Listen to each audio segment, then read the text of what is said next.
So tell me a little bit about how did you get started in business? Well, my first business was web development, and I needed to come up with a career to feed my family and pay my mortgage while I was traveling as a musician. So that's my first business, and after 5 years it went really well, but I decided that I liked food more than that. So I sold my business to a competitor, went to culinary school, and then 2 years later this opportunity came up to be in the downtown market. So I launched an ice cream business. And why do you love ice cream? Well, I love ice cream because it's a simple indulgence. It reminds us of our childhood. I always latched onto the phrase that everyone loved ice cream. Everyone loves ice cream. It might not be true, but I think it's pretty universal. And that was sort of what propelled me into this, because I thought I could make something that probably most people like. And what was the moment in your life that you sort of said, I'm going to do it? What was the sort of the... I decided to do it, and then I backed out in my mind, and then I went full force and I said, all right, I'm all in. The moment was when I brought my samples of product to the leasing committee for the downtown market in Grand Rapids, and they gave me rave reviews, and I thought, all right, if they like it, I know I can do this for, I think the general public will like what I do. And how has business gone over the first year here for you here? It's been a great learning experience. I was profitable after about 5 months. That felt really good because I was totally unsure. I thought I might be in for a 2 to 3 year in the trenches, but profitability means that I can invest back into the business, which is what I'm doing right now, and trying to grow my production side. But yeah, it's been a good learning experience with traffic patterns, learning what type customers like, just sampling new flavors and being creative every day is a lot of fun. It's really rewarding to get the feedback. So how did you get involved with the MSU Product Center? So I first became involved because my business plan included processing my own dairy from a local organic grass pastured farm. And I ran into a lot of snags and snarls with the regulation, and so I wanted to bring someone from MSU into the loop to start talking about these things to help me understand them better and maybe fast track it a little bit. And so that's where I started working on it. When the deadline to open this shop hit, I needed to focus on actually making the ice cream. And so that's when I started working with the extension office here, right on site, which is really cool, to start looking for containers and sourcing organic fruits and nuts and these types of things, because I want to pour back as much of my dollars into this community in Michigan agriculture that I can. That's big for me. Can you just, so I'm going to ask you the question again. Can you just say, instead of saying extension, use the MSU Product Center? Oh, I'm sorry. So no, it's fine. But sort of repeat the question. So when I say, Look it up, it's just... no, we are, and it's fine. Don't get me wrong. It's totally cool in my book. Okay. But when I say, how did the MSU Product Center start by saying the MSU Product Center did this, got it, and the products try and include it, not infinitum, but a couple of times, in saying the Product Center and my counselor helped me connect with containers and labels and whatever. Okay. So how did the MSU Product Center help you in creating this business? Sure. So when I started the business, I reached out to the Product Center to help me navigate the regulation with dairy. I was going to process my own organic dairy from a local farm here, and I needed some help to kind of fast track that process. So in the murk and mire of that whole process, we had to launch this business, this scoop shop that we're at, and I needed some help from the Product Center to help me find some containers for my products, to help me source organic fruits and produce that we use in our flavors, things like Michigan's known for, cherries and nuts, and all these great produce items that we use every day here. I needed to focus on the business, and it was nice having a Product Center person to kind of bounce ideas off and say, hey, could you travel down that road a little bit while I'm working on these other things? And I think that's been a nice resource to have.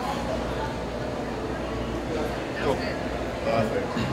So the chase is that you've now been nominated for the Startup to Watch. The Startup to Watch is because of these new things, or because the business has grown exponentially? I'd say because it's grown and because it's So you've been nominated for the Startup to Watch because you've done very well in your initial business of creating scoop ice cream. Now you're moving into this new opportunity. Yeah. So we're going to talk. So just talk a little bit about that. Just sort of say, you know, my business, although initially started with scoop, and I'm going to continue that business model. Right. My next foray into sort of like extension is going to be this, and talk a little bit about it. Okay. I mean, just say whatever you think. Sure. So tell us just a little bit about where you are today and where you're going in the future. Yeah. Well, we got a year under our belt running a scoop shop, walk-up customers, and we do sell pints like you see here, but there's a huge opportunity to sell these throughout our state, at least to start, especially natural food stores, because we do focus heavily on organic. One big piece of the business that's really growing is the vegan side, or the non-animal product ice cream, because there's a lot of people who choose for dairy or for diet reasons or philosophical reasons to skip animal products, and we've met that need and exceeded it, and it's been overwhelming to me to see the response from those products. So I want to market these pints to specialty retailers. I think that there's a huge opportunity. We're already seeing that in our few pilot stores that we're working with. So I'm really excited for the year to come, expanding production outside of our little humble facility here. Yeah, and really just taking it a day at a time and trying to manage that without setting our sights too lofty too quickly. So 2 more questions are going to be. First, just it's fine. You can walk around. Don't feel free to walk. All right. You're fine. Just don't do the Oprah dance behind me. Just don't blow your nose or. No, it's fine. But so the one of the questions is going to be about where do you see yourself in a year? If your dream came true, Yeah. where is Love's Ice Cream? What is your utopia of life? And think about not only having a great brand and a really good product, where would you like to see this? Because a lot of the people that will be making in Michigan will be buyers, Yeah. Kroger, Walmart's. If you want to, so if you're saying to everybody where I really want to be is in supermarkets across America. Yeah. Maybe you don't. Maybe you are an anarchist and say, Not in a year. Not in a year. Okay. Yeah. So forget of the year. Where's my ideal? Where do you want to be in your life eventually? The hard thing is I know that big retail can just crush you. Don't say that. And so that's why I don't want. Please don't say that. I don't want to set my sights on that right now. Okay.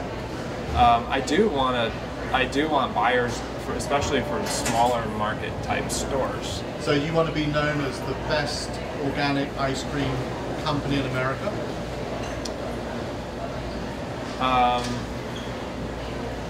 Do you want to have millions of these as a franchise? You know, Or do you want to just be the coolest ice cream company in the world? Yeah, my thing is I really want to grow the vegan side, because I think that the dairy side is really crowded. I think that there's a lot of people, and there's people doing it well. There's a ton of people not doing it well. There's not a lot of people doing this well. So you want to be the most eclectic vegan ice cream supplier around? That's part of it. But I don't want to forget these guys. That's right. But I mean, you've got to focus on something. Exactly. Exactly. You know, I don't really have a banner like that, but I could say something like, I would love, for one, I would love to be recognized as the premier vegan and organic dairy ice cream around the state of Michigan.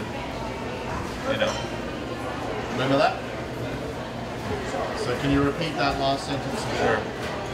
Yeah, ideally I would love to be known as the premier vegan and organic dairy ice cream in the whole state of Michigan. That's my goal. We'll see where it goes from here. Last question. Yeah. What makes your business so cool? Why is Love's Ice Cream the best business in the world for you? Right in the eye. Love's Ice Cream cares about culinary approach and cares about the ingredients, and that's what really, really matters to make a great quality ice cream product, whether it's vegan, whether it's not vegan. you have to start with really exceptional ingredients, and there's not a lot of other makers of ice cream doing that. I have a question. I have one question. You can look at Matt. What puts a smile on your face every day when you come to work, knowing that you're providing a product that really pisses people off? Well, this second. That's 1 second.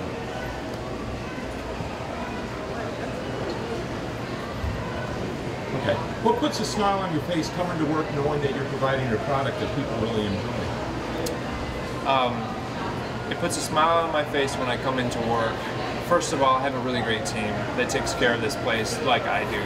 Second of all, because we care about the ingredients so much, we offer products for everyone. So people who have dairy intolerance, people who eat vegan, people who love dairy ice cream. I love dairy ice cream. I also love vegan ice cream. I have it both ways. That puts a smile on my face because we have parents who come up and they say, our 6-year-old boy has never been able to go eat ice cream with us every time that we've gone out for dessert. But now that we have found you, we can come here now and he can delight because he doesn't have to worry about, either, whether it's a nut or a dairy or whatever food allergy they might have. It's about the ingredients. So we're going to wrap it up by saying, my name is Chris McKellar. Yep. In the camera. Okay. Loves ice cream. Yep. I want to thank the MSU Product Center for nominating me for the startup to watch. All right. We can do it as many times as that. So Right. My name's Chris McKellar from Loves Ice Cream, and I want to thank Michigan State University Product Center for nominating me for the Startup to Watch. It means a lot, and I can't wait for the next year. I'll have a big one, I think. Ready? All right. My name's Chris McKellar from Loves Ice Cream, and I want to thank MSU Product Center for nominating us as the Startup to Watch. Cheers. So say the Product Center. The Product Center? The MSU Product Center. The MSU Product Center. Okay. So my name is Chris McKellar, and then at the end of it, a great big lick and a slurp like that would be fantastic. All right. My name is Chris McKellar from Loves Ice Cream, and I want to thank the MSU Product Center for nominating us as a Startup to Watch. Thanks everyone, we're looking forward to a great year.